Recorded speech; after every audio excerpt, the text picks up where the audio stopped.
de nuevo con ustedes después de esta pequeña pausa y en esta segunda parte de Claves que hoy estamos dedicando a Rusia y a su futuro, hacia dónde va.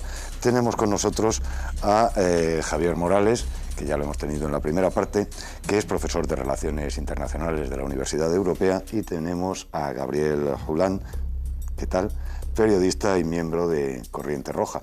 Bueno, pues la primera pregunta, como ya como nuevo invitado, pues va para ti y sería un poco Rusia hacia dónde va, Rusia hacia dónde hubiera podido ir, en el sentido de que Stalin dijo que había que crear un paraíso socialista, primero asentar el socialismo en un país para después poderlo exportar, mientras que Trotsky dijo que era imposible que hubiera un paraíso socialista rodeado de un mar capitalista.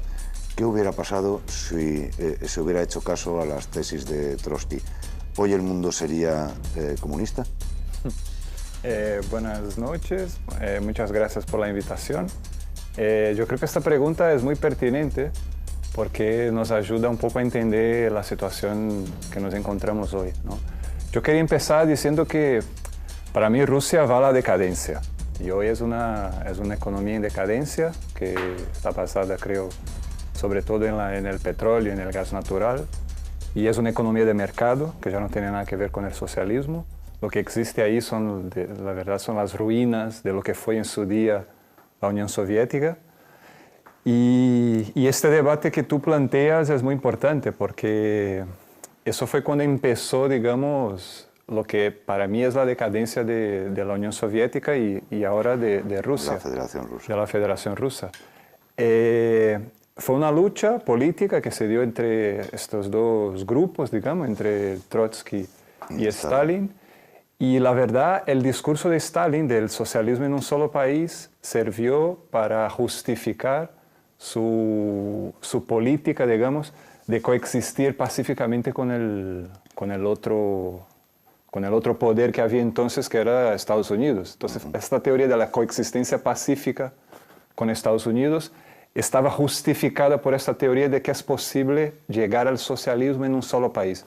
Y por otro lado, Trotsky y Lenin decían que eso era imposible, que el socialismo o se daba a escala mundial o entonces la consecuencia de aislar la economía, como de una cierta manera hizo Stalin en la Unión Soviética, la consecuencia a medio plazo, a mediano plazo, sería que el capitalismo volviera. Y eso fue lo que pasó. Entonces el capitalismo hoy volvió a Rusia y en un sentido tiene que ver con esa política que se aplicó entonces por Stalin y la burocracia que le rodeaba, que controló el país por décadas y que en un sentido sigue controlando. Porque si vemos a Putin, Putin era de la antigua KGB. Su padre político, Yeltsin, también estaba vinculado al Partido Comunista. O sea, en un sentido, un sector de esta burocracia que ya surgió con Stalin sigue en el poder en Rusia, pero ahora al frente de un país capitalista en decadencia total, en mi opinión.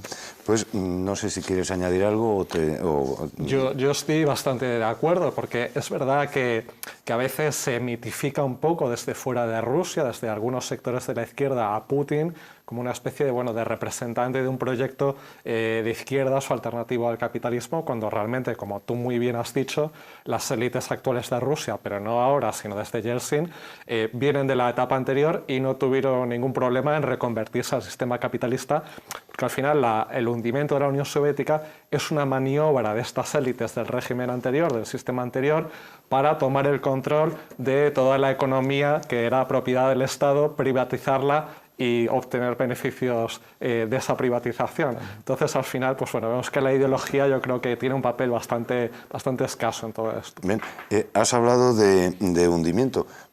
Contestar el que cualquiera el que quiera, o primero uno y luego otro, que es quizá este hundimiento es el que ha provocado la actual política exterior de Rusia, más encaminada a devolver el orgullo del pueblo ruso que en ampliar las fronteras o en protegerse. No sé quién quiere, pues si quieres tú. Vale. Sí, yo creo que en un sentido sí, porque desde la época del imperio zarista, incluso antes de la Revolución de Octubre, el nacionalismo ruso, la gran Rusia y toda esta ideología es muy fuerte ahí, ¿no? El imperio del zar ya lo utilizaba, después Stalin lo utilizó mucho, en el sentido incluso lo utilizaba en un sentido de oprimir incluso a los países que están rodeando a Rusia, ¿no? Ucrania, Georgia y todos los países que componían en su momento la Unión Soviética. Y entonces yo creo que sí, que en un sentido Putin sigue con esta ideología nacionalista como para insuflar un poco su población, digamos, y sus acciones están vinculadas a eso también, ¿no? Se habla mucho de lo que está haciendo ahora Rusia en Ucrania, de lo que está haciendo Rusia en Siria, y eso todo va de la mano, en mi opinión, de esta ideología nacionalista, que no está solo en Rusia, que ahora está en Estados Unidos, que está en otros países también, esta idea, y que en mi opinión no tiene nada de progresivo, porque es basado en intentar convencer a las personas de que una nación es superior a la otra por su historia, por sus capacidades biológicas, y eso no tiene ningún fundamento científico. Entonces, en este sentido, yo veo que sí hay un rasgo de nacionalismo en lo que hace Putin, pero es un nacionalismo de derechas, un nacionalismo rancio, un nacionalismo conservador, un nacionalismo que oprime a las minorías ahí dentro de Rusia, un nacionalismo que oprime a otras nacionalidades, como he dicho antes, Ucrania y todo eso, y yo creo que sí que tiene relación. Sí, yo también creo que ahí hay una contradicción clara entre, en el caso de Ucrania, que tú ponías como ejemplo, Rusia se ha justificado presentando a Ucrania y a Rusia como la misma nación, como dos pueblos hermanos que en el fondo surgen los dos históricamente, bueno, de un mismo reino, de un mismo protestado, ¿no? Que es la Rus de Kiev.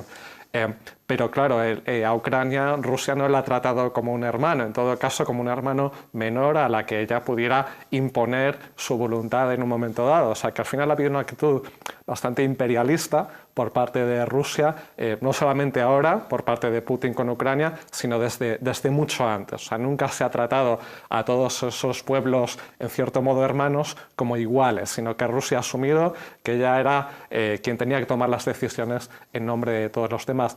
Pero también, entroncando un poco con lo anterior, sí es cierto que esta recuperación del orgullo perdido no solamente está en el plano de la política exterior, de que Rusia sea fuerte y respetada en el mundo, sino también dentro de la propia Rusia, porque es cierto que gran parte de la población rusa que ha apoyado a Putin lo ha hecho como respuesta a toda la crisis económica que ellos tuvieron que sufrir en la transición al capitalismo y de la que culparon a los países occidentales por imponer a Rusia una transición pues muy rápida y brutal que afectó duramente a sus propios estándares de vida. Entonces Putin ha sido el que ha vendido de cara a su propia población que les iba a devolver también unos niveles de vida dignos económicamente. Bien, otra de las cuestiones, ya sé que estamos hablando hacia dónde va, pero a veces para conocer la realidad hay que retrotraernos y volver de alguna manera a la infancia, en este caso de un país. Rusia ya no es el referente de las masas obreras y bueno, de hecho dicen que la URSS le vino bien a los trabajadores de todo el mundo, menos a los de la Unión Soviética. ¿Qué bandera va a levantar ahora Rusia, la Rusia de Putin, que ya no es el referente de las masas obreras, que ya no es el referente de la izquierda internacional? ¿Qué salida tiene para esa pan-Rusia, ese volver otra vez Rusia, volver a ser otra vez un referente imperial de la izquierda o de lo que sea? ¿Qué bandera va a levantar ahora? Es una pregunta complicada, pero también, en mi opinión, muy pertinente. Yo veo, aunque no soy un experto en Rusia, pero yo veo que es importante entender que hay una crisis social ahí dentro, ¿no? Que había antes unas conquistas sociales muy importantes. Por eso que yo estoy parcialmente de acuerdo cuando dices, no, era referente para las masas obreras, menos para las de la Unión Soviética. En un sentido sí, pero en otro no, porque antes, cuando había un Estado, digamos, de carácter social, una economía socialista, había unas conquistas económicas muy fuertes. Había un estado de bienestar, había el pleno empleo, no había pobreza, los niveles de educación eran muy altos Y eso ya no existe en Rusia actualmente. Hay unas ruinas, hay unos resquicios de eso, pero de hecho eso ya no existe. Lo que existe es una economía que este año, yo creo que el año pasado, perdón, se va a contraer en 1,3%, 1,4%, que es una economía totalmente dependiente de capitales externos. En gran parte es muy dependiente de capitales externos, de inversión exterior. Entonces, yo creo que la gran bandera que levanta Putin es eso del nacionalismo ruso, basado en este... Sí, no, pero no tanto para ellos, sino qué bandera va a levantar ahora de cara a la comunidad internacional. O sea, ¿en qué se quiere, qué quiere enarbolar, qué bandera quiere convertirse en adalid de qué? Ya que el marxismo, pues bueno, pues con la caída de la Unión Soviética ya no... Yo creo que de eso, de un nacionalismo, de un pasado que había antes, de una Rusia, de una gran Rusia, que había incluso antes de la revolución, y que de izquierda y de marxista y de eso ya no tiene. Por eso me gustaría también preguntarte, Javier Morales, ¿qué bandera es la que puede enarbolar ahora en Rusia para convertirse otra vez en referente internacional? Pues quizá la misma de siempre, porque a lo mejor al final ese paréntesis histórico que fue la Unión Soviética, en la cual un imperio, el imperio ruso, abraza una ideología internacionalista, pero vemos que se sigue comportando como un imperio en el trato a sus propias minorías y demás, y también a esos países satélites de Europa Oriental se les daba un trato casi de colonias, ¿no? O sea, al final hay una contradicción en el discurso, pues al final una vez eliminamos ese discurso internacionalista que realmente no encajaba demasiado con el comportamiento real de Rusia hacia sus minorías y hacia sus vecinos, pues volvemos al imperialismo puro y duro, ¿no? Y al nacionalismo que ya existía antes, pues que justifica que Rusia, por su propio poder y tamaño, tendría una especie de misión histórica de controlar esa zona de su periferia y que pues, por tener armas nucleares o por tener un asiento permanente en el Consejo de Seguridad de Naciones Unidas,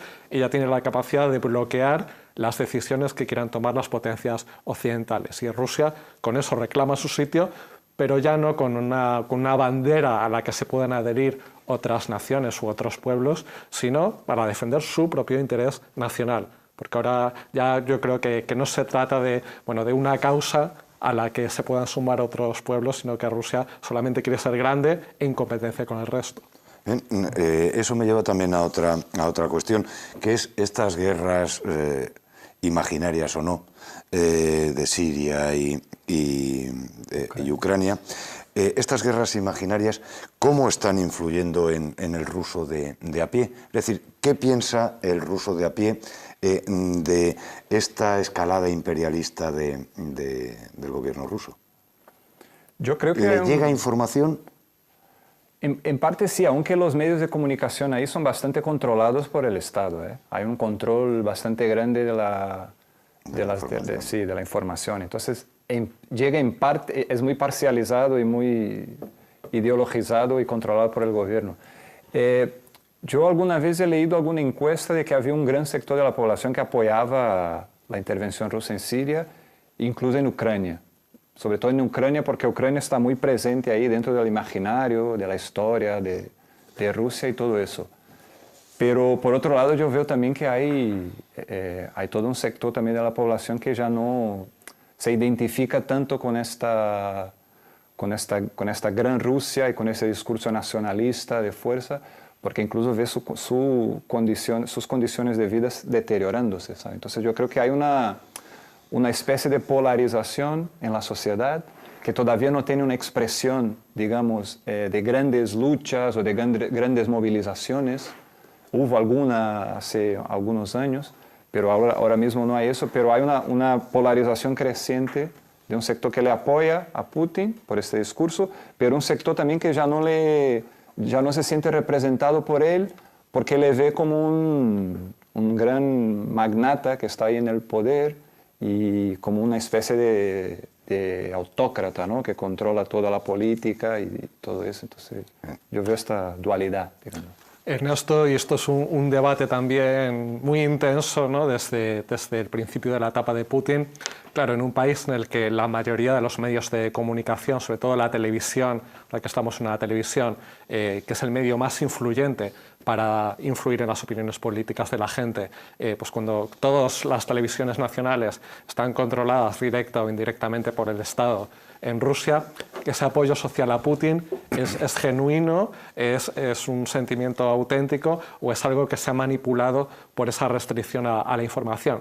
Yo creo que en esto hay parte de ambas cosas. Es cierto pues que la propaganda del Estado está ahí y se ocultan aquellas partes menos amables de la gestión de Putin, que por supuesto no ha conseguido todo lo que había prometido en su día y a la vista están, ¿no? Los casos de corrupción o los estándares de vida de los rusos que aún no son como en la Unión Europea.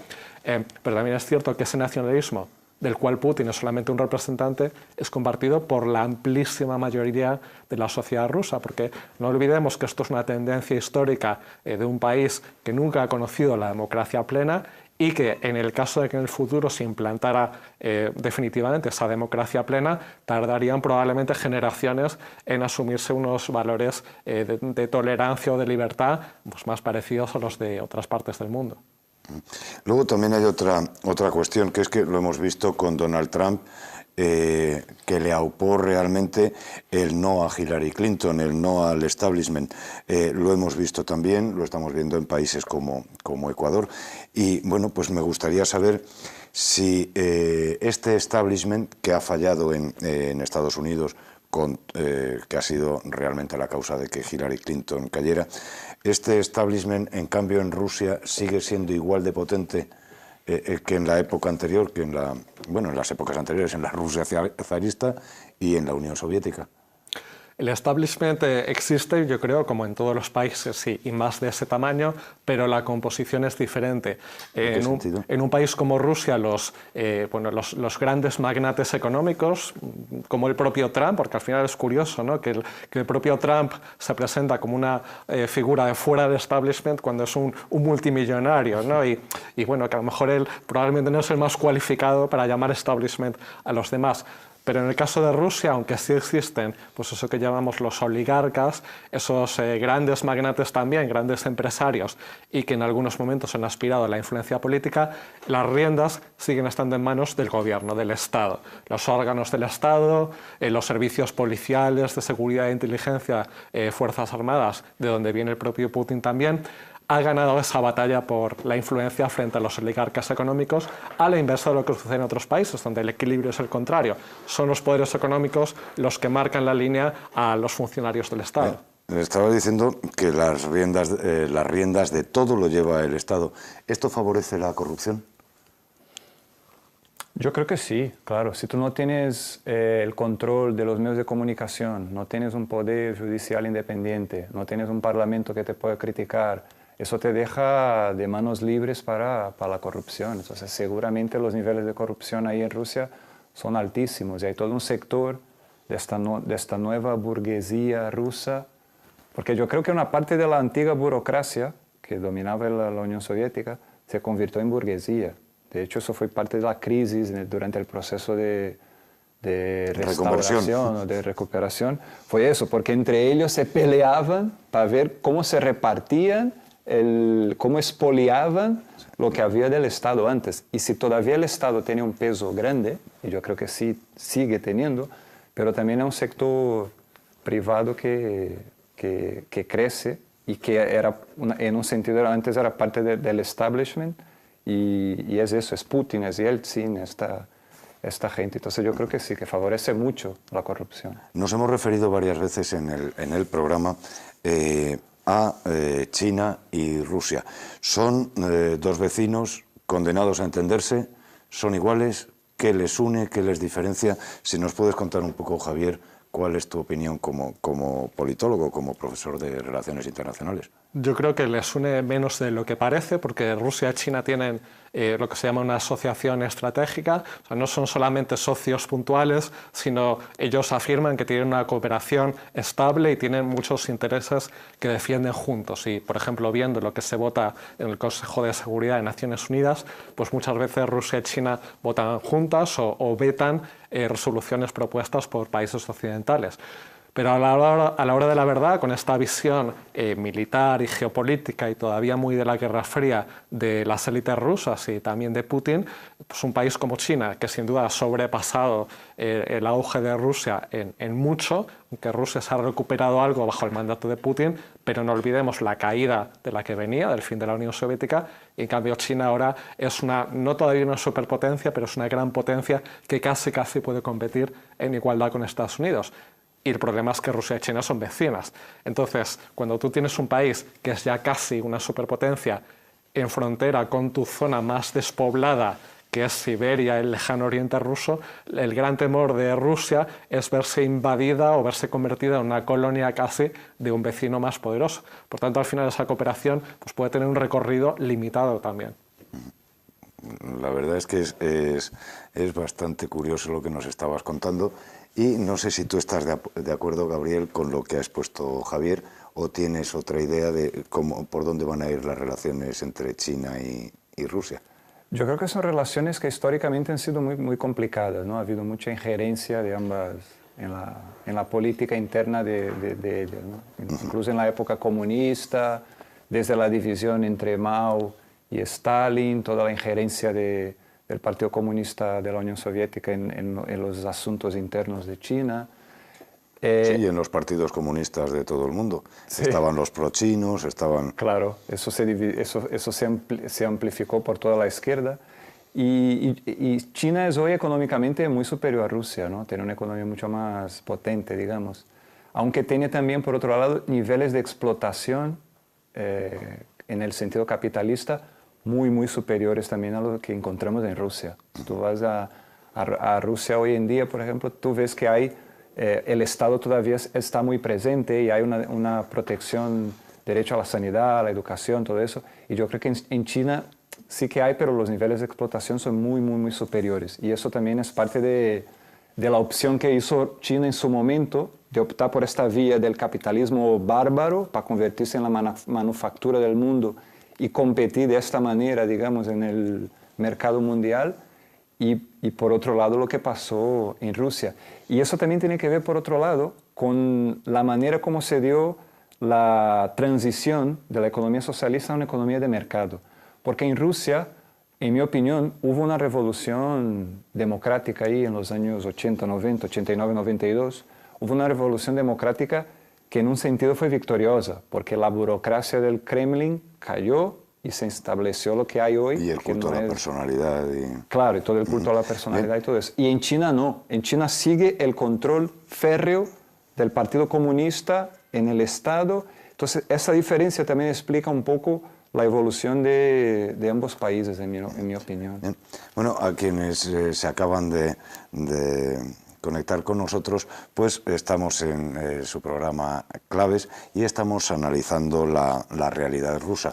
Hemos hablado ya de Rusia en el pasado, Rusia en el presente, Rusia como entidad propia, y ahora habíamos empezado con Rusia y China, pero ¿y Rusia y Europa?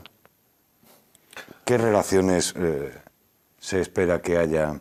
Yo lo que siempre digo ante este tipo de pregunta, que también es algo muy importante ahora, es que, bueno, ¿y por qué decimos Rusia y Europa? Es que Rusia también es Europa, ¿no? Que Rusia a veces que la vemos como una especie de cuerpo extraño dentro del continente europeo, Correcto. Cuando realmente pues no es un vecino alejado de nosotros, sino que es parte de la propia civilización, cultura y desarrollo histórico de Europa en todos los sentidos, ¿no? Bueno, quizá en mi caso venga por mi edad, porque el telón muro de acero... de Berlín estaba ahí. Vamos, sí, absolutamente. Y el muro, yo también creo que los muros, y ahora que también vuelven a estar de moda, desgraciadamente, los muros, pues muchas veces los llevamos todos nosotros aún en la mente, porque esa cultura de la Guerra Fría se sigue reproduciendo a veces, por ejemplo, cuando se llama el conflicto o la controversia o el desacuerdo con Rusia en algunos temas como una nueva Guerra Fría, que esto es algo que constantemente se repite. Volviendo al tema de Rusia y Europa, es curioso esto porque en esos altibajos que comentábamos también al principio, de que este intervencionismo ruso a partir de 2014 pues no ha existido desde 2000, que es cuando llegó Putin al poder, sino que ha habido altos y bajos, crisis y distensiones con Occidente. Hay que recordar también que Putin llegó al poder como un líder, si no pro-europeo, sino, pues sí habría que decir, muy con voluntad de acercarse a Europa y de volver a traer de vuelta a Rusia dentro de Europa. Y esto lo dijo Putin en multitud de ocasiones, de que era necesario pues, establecer algún tipo de marco institucional o de otro tipo donde Rusia pudiera encajar y sentarse a tomar decisiones con la Unión Europea, porque algo que Rusia ha rechazado siempre es que la Unión Europea se arrogue el monopolio de la representación de Europa como cultura, como civilización, como continente. Rusia reclama que ella también es Europa, aunque es otra Europa, es la otra Europa que la Unión Europea a veces intenta excluir de esa identidad común. Gracias, estamos ya casi a punto de terminar y todavía nos queda hablar de la relación entre Rusia y Estados Unidos, pero no sé si querías comentar tú algo de las relaciones futuras y presentes entre Europa y Rusia. Yo creo que son relaciones delicadas, porque Rusia necesita mantener un espacio suyo de influencia y no puede dejar que este espacio se vaya. Y eso está por detrás de lo que está pasando en Ucrania, de lo que está pasando en Siria y otras crisis, ¿no? Entonces, aunque no tenga nada que ver con lo que fue antes la influencia de la Unión Soviética en el mundo, pero Rusia, como todavía una economía muy importante, necesita mantener sus espacios de influencia y de dominación, digamos. Entonces, eso es lo que está por detrás de las contradicciones, pero yo creo que hay una voluntad de trabajar juntos. Por ejemplo, el otro día estaba mirando en la prensa que hay ya presiones por parte de Italia y de Francia a que se bajen las sanciones también a Rusia, ¿sabes? No es solo Trump que está diciendo, hay otros países que supuestamente están en el campo occidental opuesto a Rusia, pero que dicen, mira, bajamos las sanciones porque nosotros también tenemos intereses ahí, ¿sabes? Entonces hay que ver las cosas siempre con las dos miradas, ¿no? Pues yo creo que ya casi para terminar, quería haceros una pregunta que quizá exceda de la pregunta que nos llevaba hoy, que era Rusia, ¿hacia dónde va? Pero de alguna manera, viendo a Donald Trump, viendo a Putin, esas fotos que se hace, que es el mejor esquiador, es el mejor nadador, estamos volviendo otra vez a la época de los salvapatrias, de los iluminados, este populismo encarnado de alguna manera por Donald Trump y Putin, ¿hacia dónde nos puede conducir? Yo creo que se abusa frecuentemente de populismo, pues como un término que parece que engloba todo lo que no es occidental o occidental en el sentido en el que lo conocíamos, ¿no? De este pues, así llamado orden liberal, capitalista, basado en valores, etcétera, ¿no? Que también pues, habría que ver si esos valores son siempre los mismos o han sido los mismos, por ejemplo, entre Obama y Bush. Ahí habría que matizar probablemente. Pero yo creo que ahí, en cambio, pues hay una gran diferencia de mentalidad y hasta ideológica, si vamos a lo ideológico, entre Trump y Putin, que más adelante va a pasar factura. Porque ambos tienen una experiencia y unas prioridades muy diferentes. Trump parece que ve la política internacional como una extensión de los negocios y nada más, y no entiende, en cambio, otras preocupaciones militares o de seguridad que son las que están en la mente de Putin. Por eso es muy difícil que vayan a tener un lenguaje común, y esto sin duda hará que cuando tengan que concretar esa cooperación, que parece que es lo que están ahora, se concreten acuerdos concretos, pues cuál va a ser realmente lo que ceda uno o lo que ceda otro, si no hay ese lenguaje común para entenderse. Pues gracias, Javier. Hemos llegado ya a la última pregunta, te la lanzo a ti también. Pues es eso, estamos volviendo a la época de los iluminados y los salvapatrias, encarnado en este caso como Donald Trump y Putin. Yo no lo plantearía así. Yo creo que hay una situación de crisis política generalizada en el mundo que se basa en la crisis económica que el mundo vive desde el 2008. Esta crisis económica abrió el espacio para que estos populismos de distintas matices ganen influencia y ganen apoyo de masas y todo eso, porque la gente se desilusionó con la política, se desilusionó con las pérdidas materiales que ha sufrido, y eso es el caldo de cultivo para el populismo, ¿sabes? Entonces yo creo que hay que entender la situación actual, en mi opinión, a nivel mundial con dos grandes tendencias. Por un lado, muchas crisis políticas, y en mi opinión esas crisis políticas van a aumentar cada vez más. Pero por otro lado, una polarización social. Movilizaciones, luchas y gente saliendo a la calle, como estamos viendo ahora en Estados Unidos. Y estas dos tendencias van a ser un poco la marca del periodo siguiente. Entonces, entender el populismo sin mirar el otro lado de la crisis social y lo que va a provocar la crisis social es una visión parcial, en mi opinión. Hay que combinar estas dos tendencias ahora. Pues muchas gracias, Gabriel Julán, periodista y miembro de Corriente Roja. De nada. Muchas gracias, Javier Morales, profesor de Relaciones Internacionales. Y hasta aquí hemos llegado un día más con su programa Claves, que intenta analizar la realidad internacional. Muchas gracias por estar aquí con nosotros.